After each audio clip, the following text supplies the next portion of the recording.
seja bem-vindo a mais um Impressões. Nesse programa nós vamos falar sobre um tema uma diferenciação bastante atual. Ditadura e democracia têm sido alvo de muitas discussões nas rodas de conversa, na mídia e também nas redes sociais. E para nos ajudar a debater esse tema, nós estamos recebendo hoje o cientista político, professor Jaldes Menezes. Professor, seja bem-vindo ao Impressões.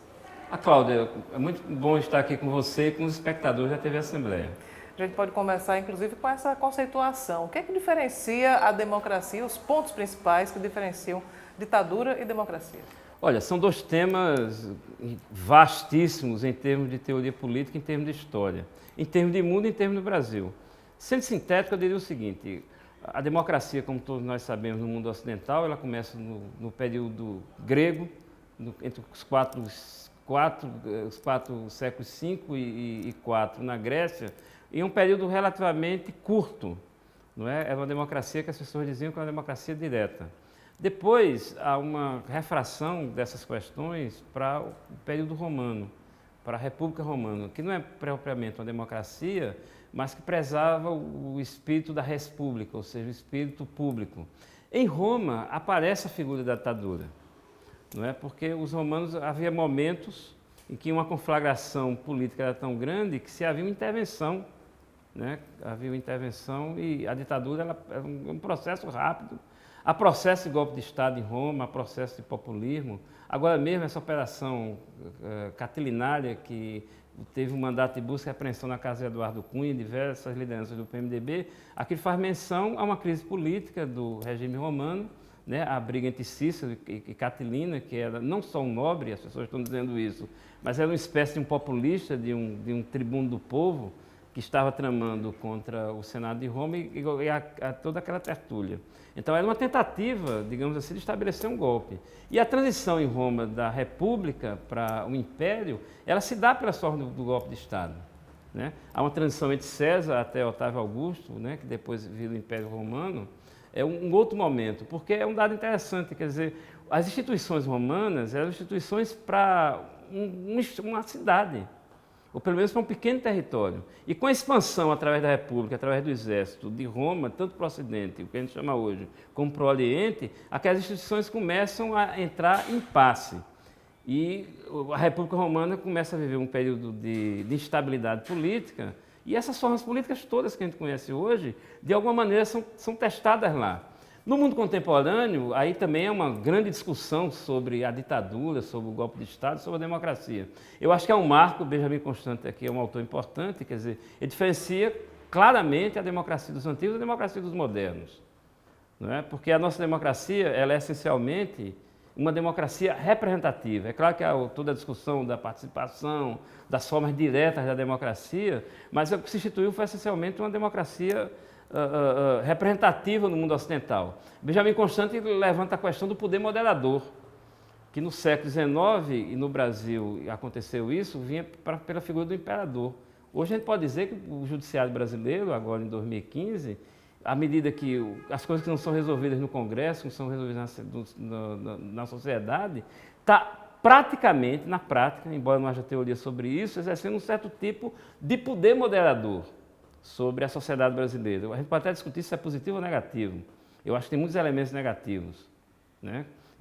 Embora você tenha uma visão montesquiana, né, da divisão dos poderes, o fato é que o judiciário está começando a se erguer sobre o executivo e sobre o legislativo, exercer uma espécie de tutela, de forma objetiva, de tutela de moderação.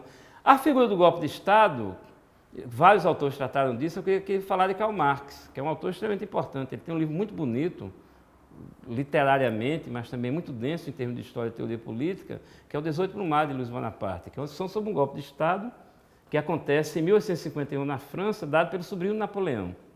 Ali, em Marx, eu acho que estão, digamos assim, caracterizados os elementos de uma certa espécie de uma anatomia do golpe de Estado. A relação, por exemplo, que Marx trata entre Luiz Bonaparte e o Exército. Isso tem a ver com a história brasileira, se a gente quiser fazer uma tradução para a história brasileira do século XX, o papel que as Forças Armadas tiveram, inclusive em relação a golpes militares, em vários momentos do século XX. Há uma relação entre Luiz Bonaparte e a burocracia. Então, eu diria que o tema do golpe de Estado, da democracia e da ditadura tem uma larga bibliografia, na teoria política e também tem uma refração histórica extremamente importante. Hoje há setores, inclusive da juventude, falando em ditadura, alguns mais radicais defendendo a volta à ditadura no Brasil. Como é que o senhor enxerga esse tipo de discurso? Olha, felizmente são setores minoritários. Eu não vejo esses setores ainda empalmando a maioria da sociedade. Eu vejo de maneira preocupante. Nós tivemos um processo no Brasil, com o fim da ditadura, de 85 para cá, de certo acordo político. O fim da ditadura no Brasil foi um acordo. O fim do regime militar foi um acordo. E, mais ou menos, esse processo de transição que passou pela Constituição de 88, passou pela própria eleição de Lula como presidente da República, essas bases de uma política mais vinculada à conciliação, mais vinculada ao acordo, o lulismo foi um pouco isso. Eu diria que a experiência do lulismo, ela vem com a assunção de Lula em 2003, eleição em 2002 e a posse dele em 2003, e vai até as chamadas movimentações de junho de 2013. De 2013 para cá, um pouco periodizando, nós começamos a ver um outro processo.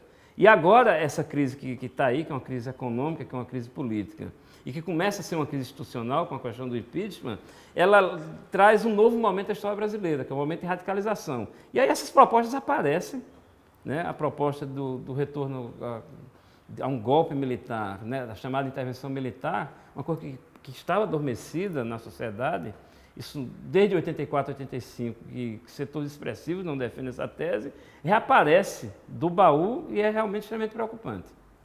Em termos de golpe, há um discurso agora, principalmente entre os aliados da presidente Dilma Rousseff, de que o que está havendo, o pedido que foi acolhido, pedido de impeachment contra ela, acolhido pelo presidente da Câmara, Eduardo Cunha, é um golpe. Qual é a sua opinião a respeito desse caso específico? Olha, eu acho que a proposta de impeachment, do jeito que está posta aí, em primeiro lugar, do ponto de vista de Eduardo Cunha, indiscutivelmente foi um pretexto, porque ele só aceitou a proposta depois que o PT decidiu votar contra o presidente Eduardo Cunha no Conselho de Ética. Então, é uma retaliação e é um pretexto.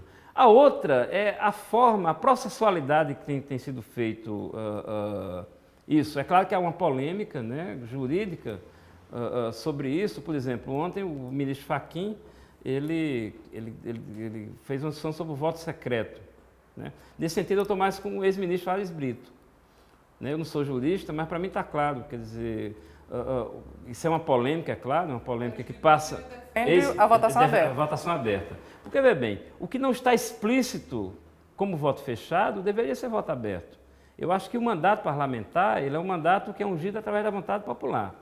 Então, se você ver bem, não é qualquer coisa que está sendo posta em questão que está sendo posta em julgamento. O que está sendo posto em julgamento é o término do mandato da Presidente da República em um regime parlamentarista, um regime presidencialista. Isso é muito grave, porque se fosse um parlamentarismo, havia um voto de desconfiança contra esse governo, você chamaria as eleições gerais e tomaria posse do novo gabinete. Não é isso que se trata. Se trata em um regime que foi eleito a presidente por um mandato de 4 anos. Então, eu acho que é o seguinte, golpe de Estado tem várias configurações. Inclusive, pode ser feito um golpe parlamentar. Historicamente, nós temos exemplos disso. Eu vou dar um exemplo que tem sido um pouco... Só para voltar ao caso específico, o senhor acha, então, que se encaixa nessa descrição que o senhor fez? É uma espécie de golpe parlamentar? Eu acho que sim. Eu acho que sim. O impeachment estaria, eu acho, posto se houvesse cabalmente, de maneira direta, uma responsabilidade da Presidente da República em relação, por exemplo, à corrupção pessoal. Se houvesse um ato direto da Presidente da República em relação à malversação de recursos públicos. Eu acho que aqui é outra polêmica. É outra polêmica que está posta na sociedade. Eu acho que as pedaladas fiscais, por diversos motivos, não são, digamos assim, de responsabilidade direta em relação à hombridade pessoal da Presidente da República. Isso certamente levaria à justeza de um processo de impeachment.